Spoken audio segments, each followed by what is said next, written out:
Nós vamos abrir então a palavra de Deus no livro de Atos dos Apóstolos, capítulo 26. Atos dos Apóstolos, capítulo 26. Nós vamos ler até o versículo 29. Atos 26, 1 a 29. A seguir, Agripa, dirigindo-se a Paulo, disse: é permitido que uses da palavra em tua defesa. Então Paulo, estendendo a mão, passou a defender-se nesses termos: tenho-me por feliz, ó rei Agripa, pelo privilégio de hoje na tua presença poder produzir a minha defesa de todas as acusações feitas contra mim pelos judeus, mormente porque és versado em todos os costumes e questões que há entre os judeus. Por isso, eu te peço que me ouças com paciência. Quanto à minha vida, desde a mocidade, como decorreu desde o princípio entre o meu povo e em Jerusalém, todos os judeus a conhecem. Pois, na verdade, eu era conhecido deles desde o princípio, se assim o quiserem testemunhar, porque vivi fariseu conforme a seita mais severa da nossa religião. E agora estou sendo julgado por causa da esperança da promessa que por Deus foi feita a nossos pais, a qual as nossas 12 tribos, servindo a Deus fervorosamente de dia e de noite, almejam alcançar. É no tocante a essa esperança, ao rei, que eu sou acusado pelos judeus. Porque se julga incrível entre vós que Deus ressuscite os mortos? Porque se julga incrível entre vós que Deus ressuscite os mortos? Na verdade, a mim me parecia que muitas coisas devia eu praticar contra o nome de Jesus o Nazareno. E assim procedi em Jerusalém, havendo eu recebido a autorização dos principais sacerdotes, encerrei muitos dos santos nas prisões, e contra estes dava o meu voto quando os matavam. Muitas vezes os castiguei por todas as sinagogas, obrigando-os até a blasfemar, e demasiadamente enfurecido contra eles, mesmo por cidades estranhas, os perseguia. Com estes intuitos parti para Damasco, levando a autorização dos principais sacerdotes, e por eles comissionado. Ao meio-dia, ó rei, indo eu o caminho fora, vi uma luz do céu, mais resplandecente que o sol, que brilhou ao redor de mim e dos que iam comigo. E caindo todos nós por terra, ouvi uma voz que me falava em língua hebraica: Saulo, Saulo, por que me persegues? Dura coisa te é recalcitrares contra os aguilhões. Então eu perguntei: quem és tu, Senhor? Ao que o Senhor respondeu: eu sou Jesus a quem tu persegues. Mas levanta-te, firma-te sobre os teus pés, porque por isso te apareci, para te constituir ministro e testemunha, tanto das coisas em que me viste, como daquelas pelas quais te aparecerei ainda, livrando-te do povo e dos gentios, para os quais eu te envio, para lhes abrires os olhos e os converteres das trevas para a luz e da potestade de Satanás para Deus, a fim de que recebam eles remissão de pecados e herança entre os que são santificados pela fé em mim. Pelo que, ó rei Agripa, não fui desobediente à visão celestial, mas anunciei primeiramente aos de Damasco e em Jerusalém por toda a região da Judeia, e aos gentios que se arrependessem e se convertessem a Deus, praticando obras dignas de arrependimento. Por causa disto, alguns judeus me prenderam, estando eu no templo, e tentaram matar-me. Mas alcançando o socorro de Deus, permaneço até o dia de hoje, dando testemunho, tanto a pequenos como a grandes, nada dizendo, senão o que os profetas e Moisés disseram haver de acontecer. Isto é, que o Cristo devia padecer, sendo o primeiro da ressurreição dos mortos, anunciaria a luz ao povo e aos gentios. Dizendo ele essas palavras em sua defesa, Festo o interrompeu em alta voz: estás louco, Paulo? As muitas letras te fazem delirar. Paulo, porém, respondeu: não estou louco, ó excelentíssimo Festo. Pelo contrário, digo palavras de verdade e de bom senso, porque tudo isso é do conhecimento do rei, a quem me dirijo com franqueza, pois estou persuadido de que nenhuma dessas coisas lhe é oculta, porquanto nada se passou em algum lugar escondido. Acreditas, ó rei Agripa, nos profetas? Bem sei que acreditas. Então Agripa se dirigiu a Paulo e disse: por pouco me persuades a me fazer cristão. Paulo respondeu: Assim Deus permitisse que, por pouco ou por muito, não apenas tu, ó rei, porém todos quantos hoje me ouvem se tornassem tais quais eu sou, exceto estas cadeias.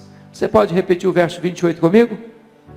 Então Agripa se dirigiu a Paulo e disse: por pouco me persuades a me fazer cristão.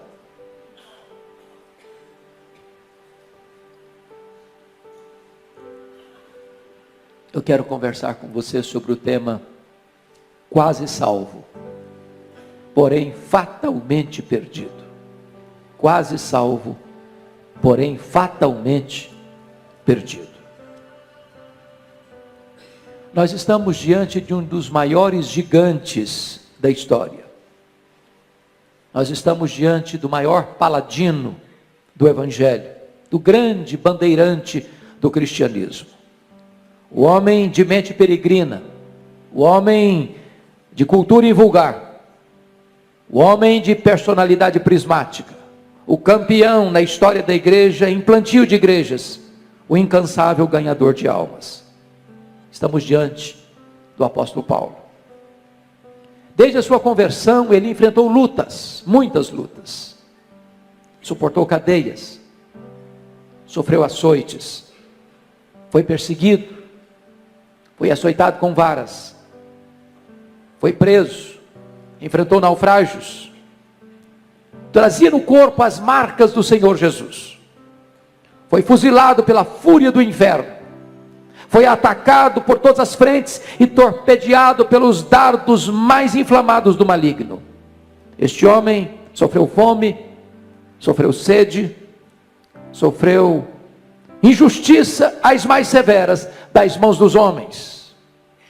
Para pregar o Evangelho, ele atravessou províncias, rompeu fronteiras, marchou por estradas, cruzou desertos, navegou mares encapelados, percorreu cidades, campos, vilas, desertos, entrou nos templos, nas sinagogas, falou nas praças, nas ilhas, na praia, nas escolas, nas prisões, nos régios salões das altas cortes, pregando o Evangelho a escravos e a livres, a reis e a vassalos, a grandes e a pequenos, a sábios e a ignorantes, a multidões e a solitários, sempre falando com intenso fervor e ardor, com saúde ou com doença, preso ou em liberdade, na cadeia ou nas praças, acolhido ou escorraçado, aplaudido ou apedrejado, amado ou odiado, na pobreza ou na fartura,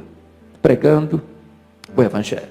Ele fez 3 viagens missionárias: província da Galácia, província da Macedônia, província da Acaia, província da Ásia Menor, plantando igrejas, levando a Cristo centenas, milhares de pessoas.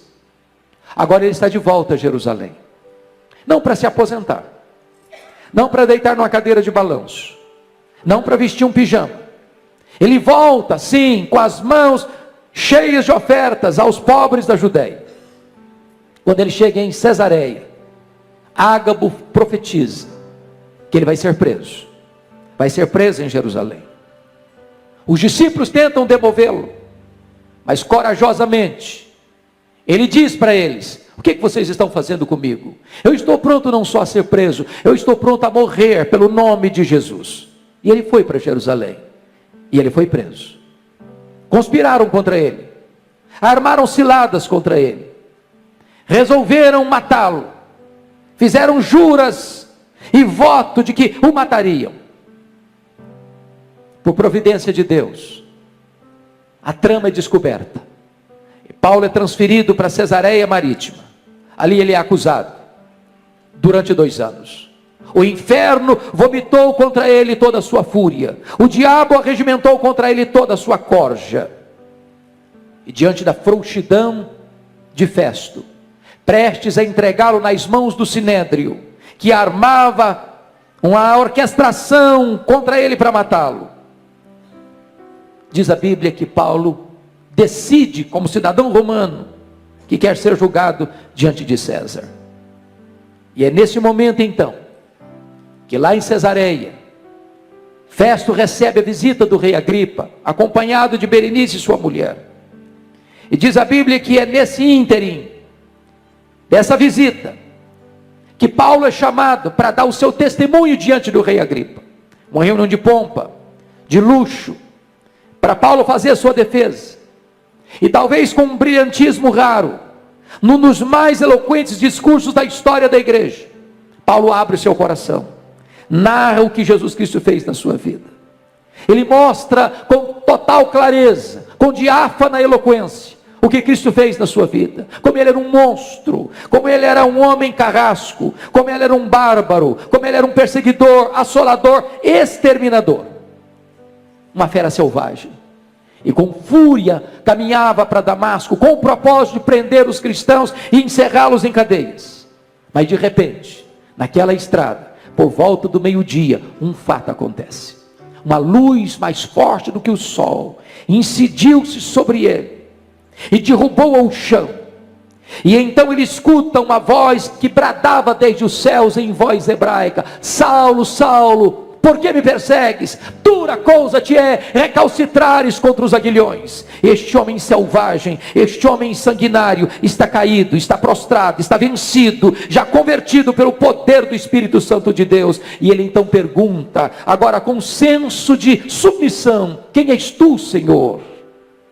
E Jesus responde para ele: eu sou Jesus, a quem tu persegues. Levanta-te, porque te enviarei para longe aos gentios. Enquanto Paulo narra este fato glorioso da sua conversão, Festo interrompe em alta voz: estás louco, Paulo? As muitas letras te fazem delirar.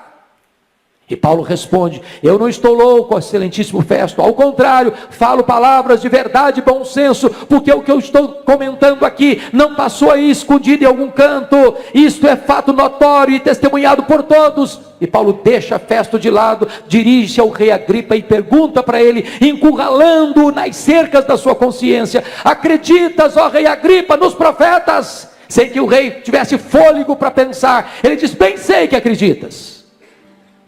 Bem sei que acreditas.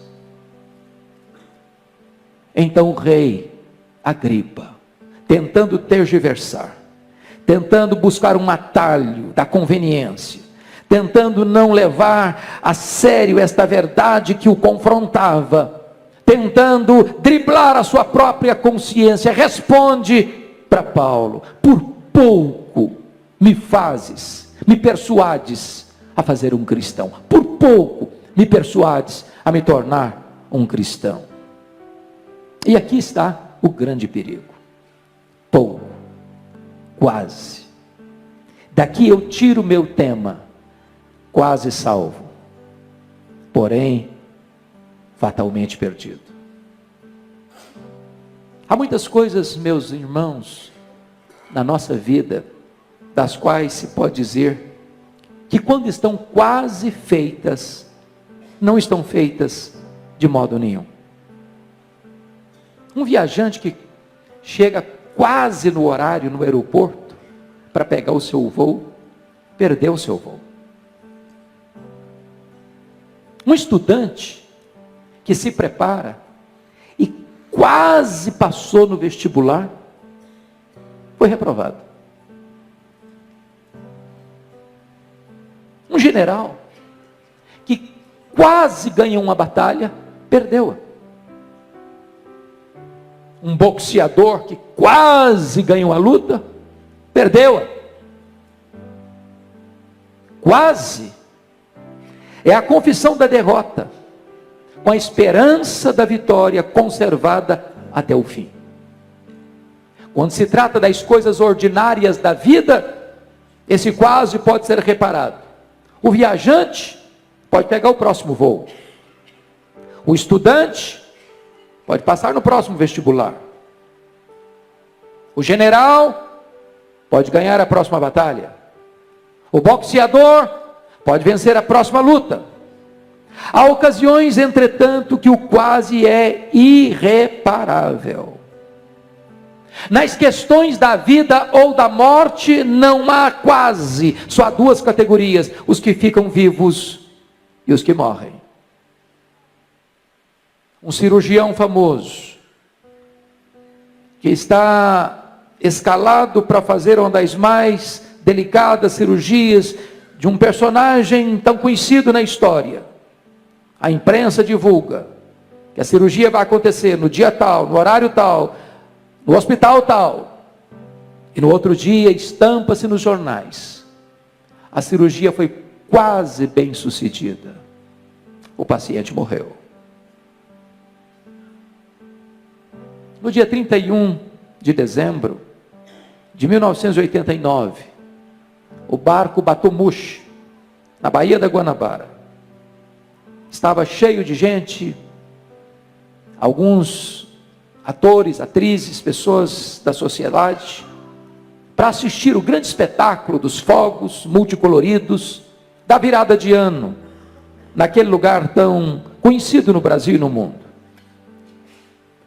Mas eis que aquele barco começa a naufragar.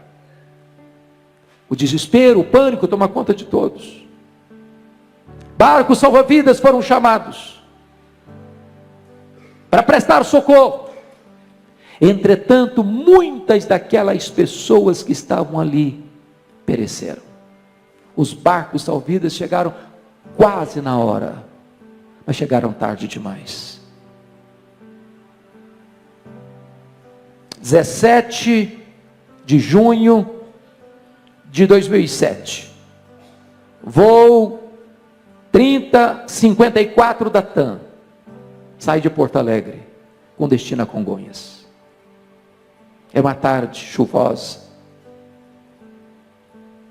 e havia dentro daquele avião 181 passageiros. Havia dentro daquele avião 6 tripulantes. O destino deles era Congonhas, era São Paulo. O avião chega a aterrissar, as rodas tocam o solo, mas aquele avião não para, celeremente avança, para daqui a pouco vir uma bola de fogo, e aí matar as 12 pessoas no solo. 199 mortos, pessoas que estavam humanamente seguras e salvas, apenas quase salvas, porém totalmente mortas. No dia 5 de setembro de 1870, 11 alpinistas foram escalar o Monte Branco em Chamonix, no interior da França. A noite trevosa se aproxima, e ao mesmo tempo uma grande nevasca. E aqueles alpinistas perturbados, transidos de frio, enregelados, não conseguiram tomar o caminho de volta para casa. Nesse desespero, eles caem numa fenda de gelo e perecem um após o outro. Dias depois, o corpo de bombeiro, procurando aqueles alpinistas perdidos naquela montanha gelada, descobriram seus corpos congelados.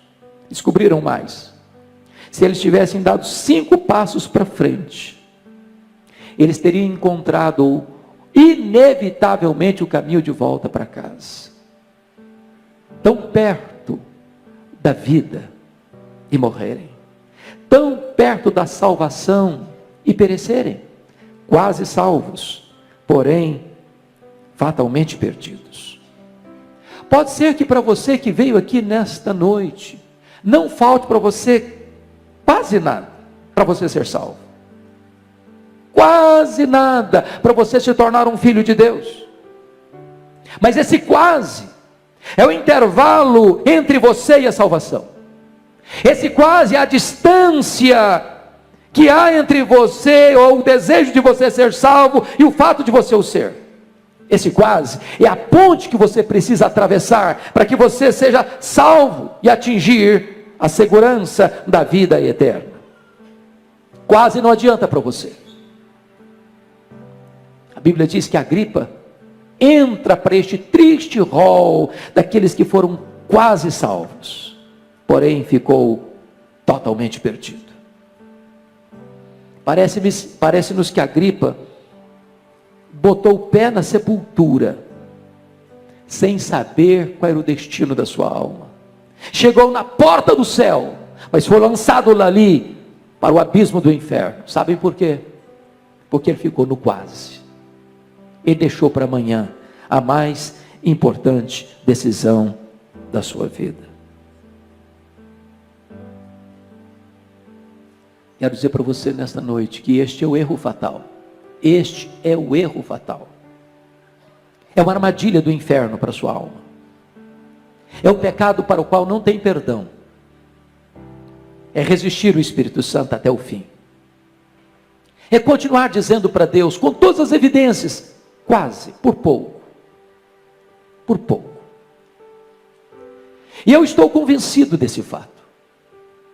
É muito provável que dentro desse auditório, nenhuma pessoa que entrou aqui tenha dúvidas de que a salvação somente em Jesus. Eu acredito que nenhuma pessoa que entrou aqui hoje duvide disso, descreia disso. A pergunta é: você ficará apenas nessa informação? Você se contentará apenas em conhecer essas verdades? Você pensa que este alicerce é suficientemente seguro para manter você de pé diante do tribunal de Deus? Agripa ficou no quase. E aqui está o seu maior risco e maior perigo. Conta-se, e é uma lenda obviamente, que houve uma assembleia no inferno. Uma assembleia no inferno. Os demônios estavam muito apavorados, porque pessoas estavam sendo convertidas e sendo tiradas da potestade de Satanás para Deus, do império das trevas para o reino da luz. E eles se reuniram então para traçar um projeto, um plano para tentar dificultar estas conversões. E então muitas propostas foram levantadas naquela assembleia. Levantou o Senhor e disse o seguinte: vamos dizer para as pessoas que a Bíblia não é verdade. Quando um pregador se levantar para pregar a Bíblia, vamos dizer que esse livro tem erros, que tem contradições, que papel aceita tudo, que a Bíblia não é a palavra de Deus, e então essas pessoas não terão autoridade para pregar. Levantou-se outro mais experiente e disse: não, essa tese não é funcional, ela não é verdadeira, porque sempre que essa palavra foi pregada e pessoas crerem, elas serão salvas. Levantou outro demônio e disse: então vamos dizer para as pessoas que há outros salvadores, que não é só Jesus que salva, que Maomé salva, que Buda salva, que Allan Kardec salva, que o Papa salva, que Maria salva, que Pedro salva, que há muitos caminhos para Deus. Levantou outros demônios mais experientes: não, essa não vai funcionar, porque quando as pessoas ouvirem que só Jesus é o caminho para Deus, se arrependerem e crerem, elas serão salvas.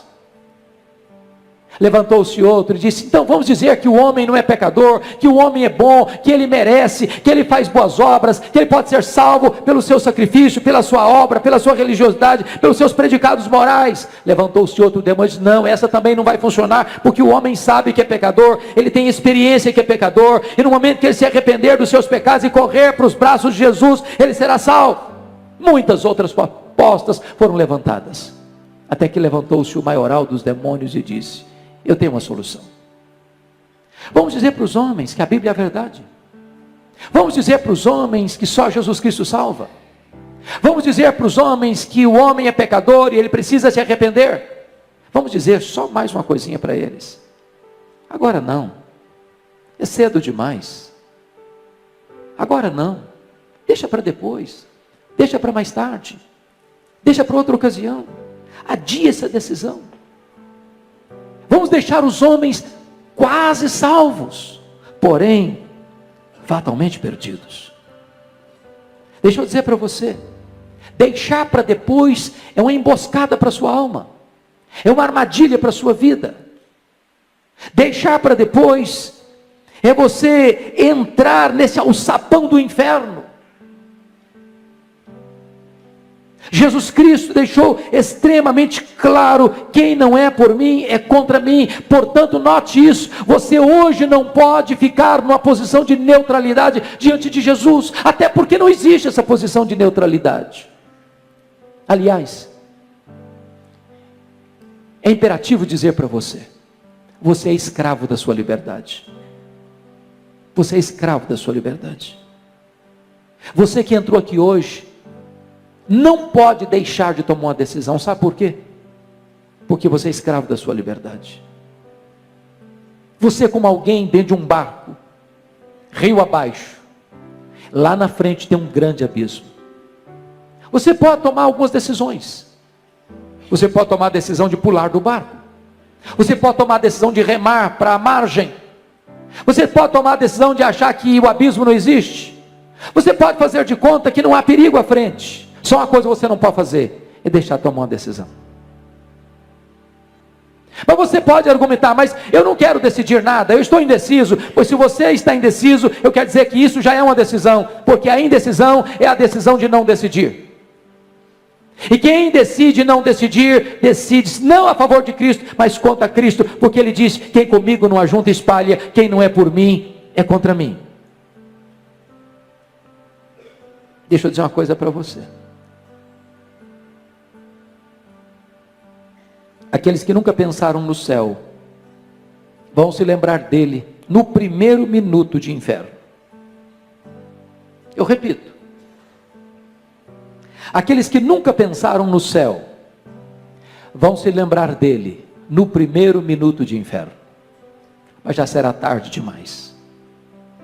A Bíblia fala de um homem muito rico, que vivia em banquetes, regalando-se com suas vestes, com seus convivas, com seus banquetes. E à sua porta havia um homem chamado Lázaro, chagado, ferido, faminto. Este homem nunca se importou com o seu próximo. Diz a Bíblia que Lázaro, cujo nome significa aquele que confia em Deus, morreu e foi levado, escoltado pelos anjos ao seio de Abraão. Diz a Bíblia que o rico morreu, foi sepultado, e no inferno, estando em tormentos, lembrou-se: pai Abraão, eu estou atormentado nessas chamas.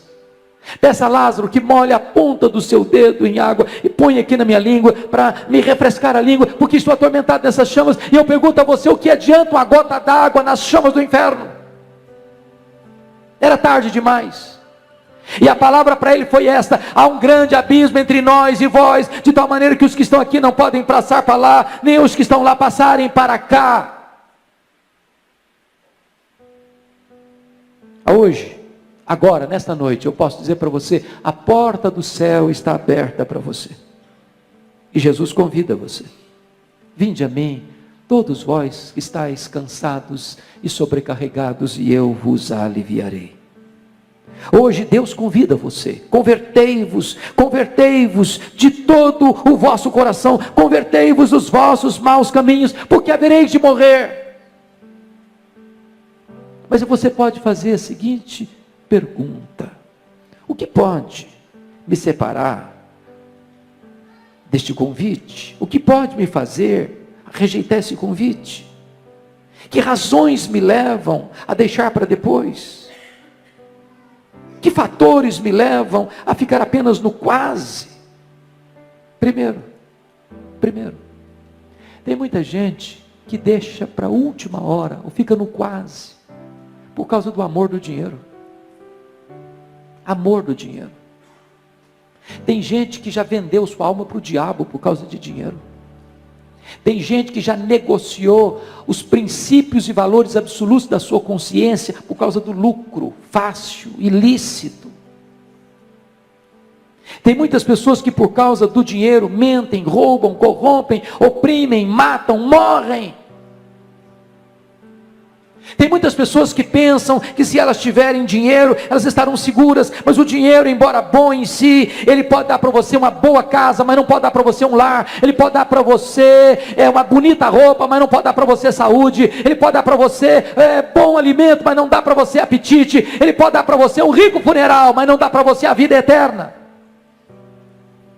Foi Jesus Cristo quem disse a um homem, que disse para a sua alma: agora, ó minha alma, come, bebe, regala-te por longos anos. E Jesus Cristo disse: louco, o que tens preparado para quem será? Esta noite te pedirão a tua alma. O que está afastando você de tomar essa decisão? Segundo lugar, amor ao mundo. Irmãos, tem tantas pessoas que estão flertando com o mundo, apaixonadas pelo mundo, pelo glamour do mundo, pelos prazeres do mundo, pelos prazeres da vida. Elas acham que se crerem em Jesus, se entregarem sua vida para Jesus, a vida vai ser massacrante, a vida vai ser enjoada, a vida vai ser árida, a vida vai ser sem graça, a vida não vai ter prazer, e elas pensam que o prazer está no pecado, que o prazer está nos banquetes do mundo, e elas então oferecem o coração delas para satisfazer-se nesses banquetes, mas rejeitam o banquete da graça de Deus.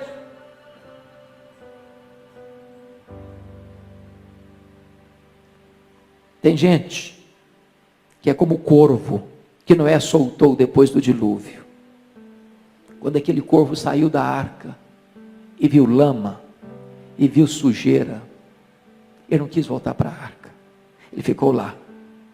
Preferiu a sujeira da lama do que o conforto, a segurança da arca da salvação. Há muitas pessoas que são amigos do Evangelho, gostam do Evangelho, até vêm à igreja, até gostam de cantar as músicas, até gostam de participar das atividades da igreja, mas nunca romperam com o mundo, nunca romperam com o pecado, nunca cindiram definitivamente com aquilo que os prende umbilicalmente ao mundo, gostam das coisas do mundo mais do que das coisas de Deus, ficam no quase, estão quase salvas, porém fatalmente perdidas.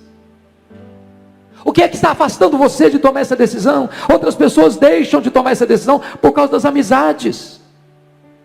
Irmãos, se essas paredes pudessem falar, talvez dir-nos-iam que há pessoas que estiveram aqui conosco, cantando os cânticos de Sião, que hoje estão fora.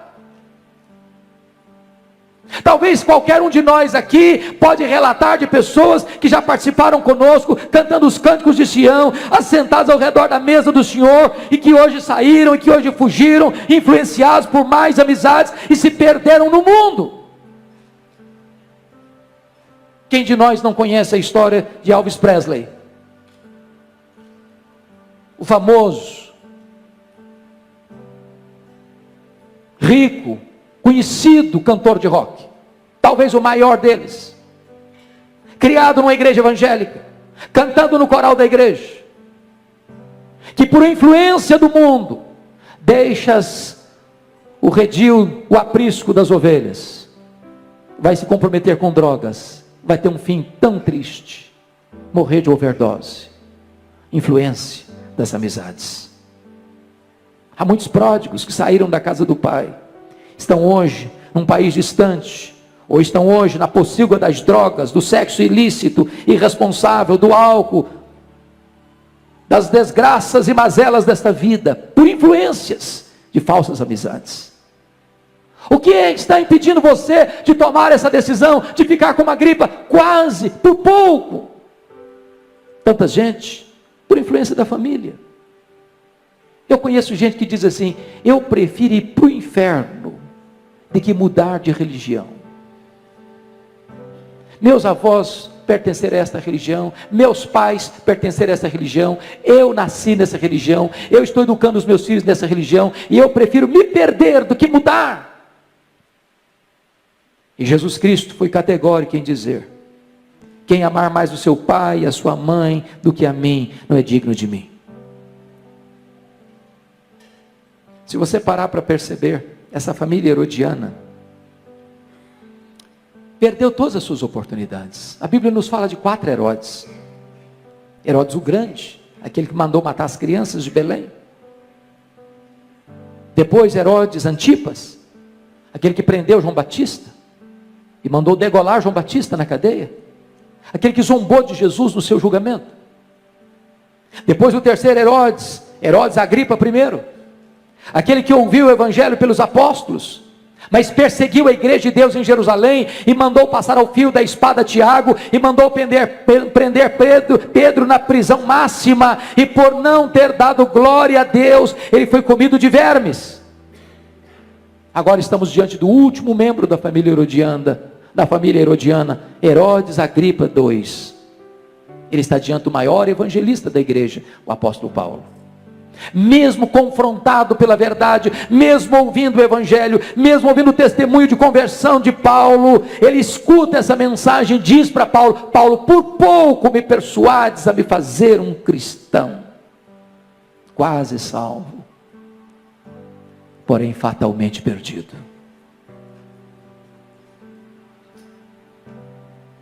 Eu quero dizer para você nesta noite que hoje é o dia da sua salvação. Hoje Jesus está aqui. Hoje você está diante de uma decisão inevitável, urgente. Talvez como aqueles 2 ladrões que estavam crucificados diante de Jesus. Ambos devedores, ambos perdidos, ambos condenados. Você e eu não somos melhores do que aqueles homens. Somos pecadores, carecemos da graça de Deus. Um deles aproveitou sua última oportunidade, temeu a Deus, reconheceu o seu pecado e, arrependido, buscou a Jesus e foi salvo. O outro rejeitou sua última oportunidade, na última hora, estava perto de Cristo, mas pereceu. Orou, mas perdeu-se, quis ser salvo do seu jeito e foi para o inferno. E você? O que você vai fazer? Que decisão você vai tomar? Ficar no quase? Eu quero terminar contando para você uma história que me marcou muito. De um homem que foi contratado para cuidar de uma ponte. Sua única função era cuidar daquela ponte, porque era estratégica, num lugar perigoso, onde passava todos os dias o trem lotado de passageiros, de manhã e à tarde. Um certo dia, aquele homem descuidadamente deixou o seu posto de trabalho e foi jogar baralho com seus amigos. E envolvido no jogo, não percebeu que se formava uma grande tempestade no horizonte. Descuidado da sua atividade, da sua responsabilidade, continuou no jogo enquanto caía uma chuva torrencial. As enxurradas desciam das encostas, engrossavam as águas dos córregos que desaguavam no rio. Por sobre ele estava aquela ponte. E a enchente foi se avolumando, o rio foi ganhando volume, e de repente as águas violentas, furiosas, arrancaram aquele pontilhão. E o homem intertido no jogo. De repente, sem nenhum aviso de perigo, de tragédia, o trem aponta na curva a toda velocidade. Daqui a pouquinho, um barulho, um acidente, uma catástrofe, ferro retorcido, centenas de pessoas mortas, feridas, ensanguentadas. E aquele homem saiu da jogatina, e ao ver a tragédia, sabendo que ele era o único responsável por aquela tragédia, desesperado, saiu gritando, com lágrimas nos olhos: ah, se eu tivesse ouvido, ah, se eu tivesse ouvido, ah, se eu tivesse ouvido, ah, se eu tivesse ouvido. Era tarde demais, tarde demais, tarde demais. Se você deixar para depois, se você ficar apenas no quase, pode ser que amanhã seja tarde demais para você. Pode ser que amanhã você vai estar perante o tribunal reto e justo de Deus, sem estar com vestes alvas, sem estar lavado no sangue do Cordeiro, sem estar plenamente arrependido, sem estar plenamente perdoado, e você vai chorar e gritar: ah, se eu tivesse ouvido, ah, se eu tivesse ouvido, ah, se eu tivesse ouvido. Mas então será tarde demais, eternamente tarde demais, quase salvo, porém fatalmente perdido. O que você vai fazer com o destino da sua alma? Curva sua fronte, por favor. Vamos orar.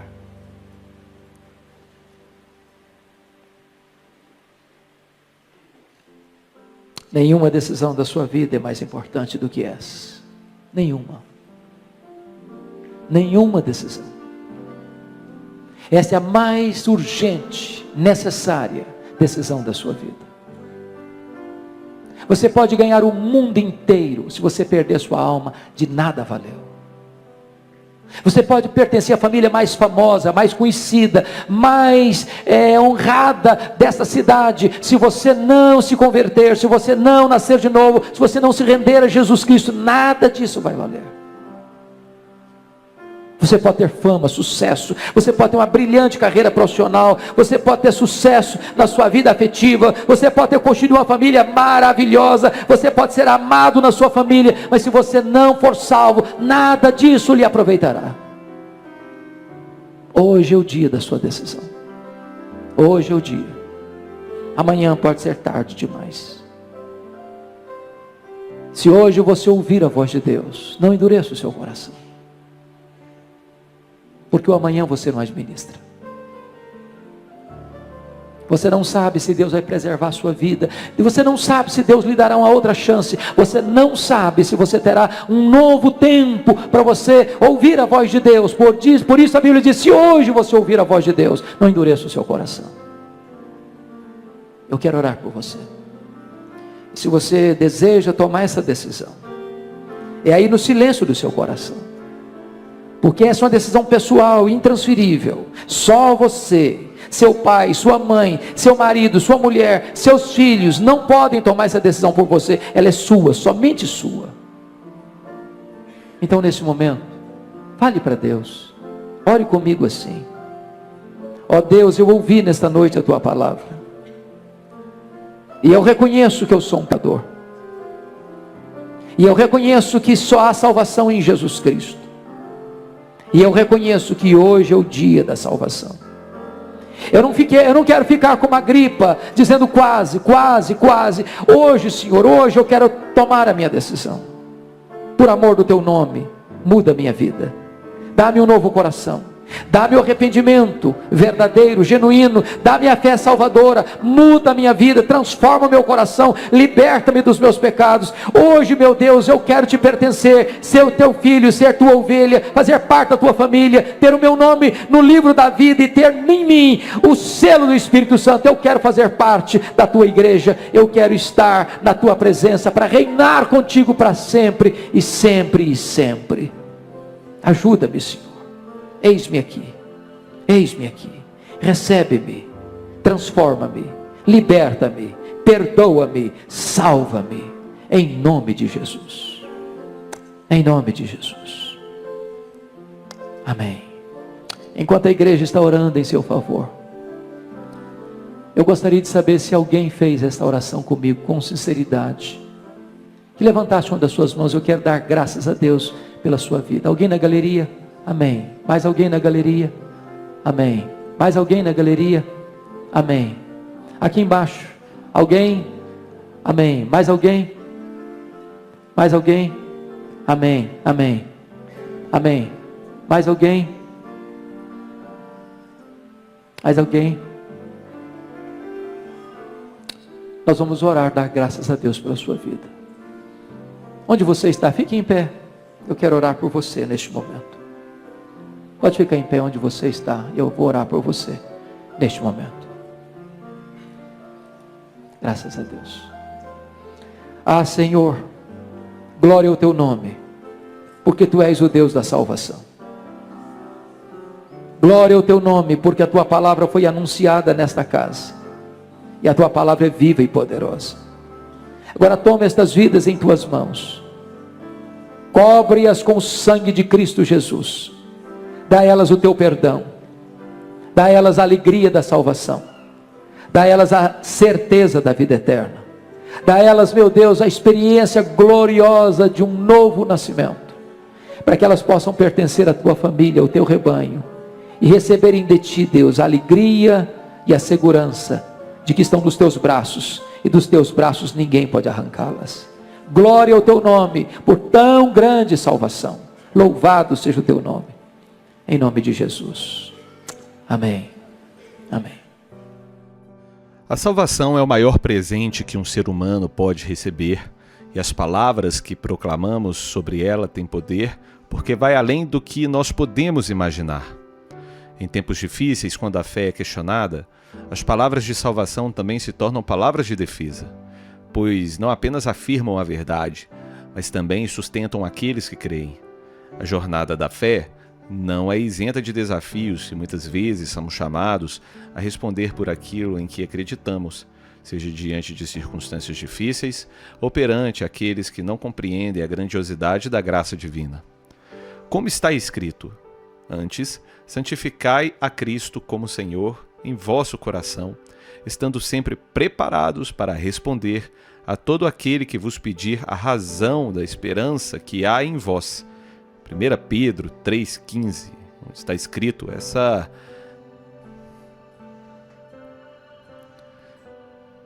verdade pelas mãos de Pedro. Em momentos de tribulação, aqueles que permanecem firmes na fé descobrem que suas palavras não vêm apenas da mente, mas do próprio Espírito de Deus que habita em seus corações. Quando os discípulos enfrentaram perseguições e injustiças, não precisaram se apoiar em argumentos humanos, pois a própria verdade que carregavam era o suficiente para resistir a qualquer oposição. As palavras que confessamos sobre a salvação não são apenas um testemunho para o nosso mundo, mas também uma fortaleza para as nossas almas, um escudo contra a dúvida e a incredulidade que tentam nos afastar do caminho. Quem experimenta a verdadeira transformação que vem de Deus entende que a salvação não é algo superficial ou passageiro. Não se trata de um simples conhecimento religioso ou de uma tradição herdada, mas de um encontro real com aquele que dá sentido à existência. Muitos já ouviram sobre a salvação, mas ainda não abriram seu coração para recebê-la de verdade. O perigo do quase salvo é real. Pessoas que conhecem a mensagem, que até se simpatizam com o Evangelho, mas que nunca tomam a decisão de entregar a sua vida completamente a Jesus. A salvação não está nas boas intenções, mas na entrega verdadeira ao Senhor. O próprio Jesus disse: nem todo aquele que diz Senhor, Senhor entrará no reino dos céus, mas aquele que faz a vontade do meu Pai, que estará nos céus. Isso está escrito em Mateus, no capítulo 7, verso 21. As palavras de salvação não apenas resgatam aqueles que estão perdidos, mas também fortalecem aqueles que já caminham na fé há um tempo. Quando professamos a nossa confiança em Deus, reafirmamos nossa identidade como filhos do Altíssimo. Que possamos sempre nos apegar às palavras de vida eterna, não apenas como uma defesa diante dos adversários, mas como um farol que ilumina o caminho para aqueles que ainda não encontraram a verdade. Que nossas palavras sejam firmes, cheias de graça e de poder e que, acima de tudo, apontem para aquele que é a única fonte de salvação. Pois, no fim, não há argumento maior do que uma vida transformada pelo amor de Deus. Amém e amém. Espero que você tenha gostado dessa mensagem e que Deus tenha falado contigo. Se você achou que você foi edificado, deixa um like. Isso ajuda demais o canal a ser recomendado pelo YouTube. Também deixe aí um comentário, compartilhe esse vídeo com mais alguma pessoa. E se você não é inscrito, não se esqueça de inscrever para não perder nenhum dos nossos conteúdos e ative as notificações. Que Deus te abençoe ricamente. Até breve.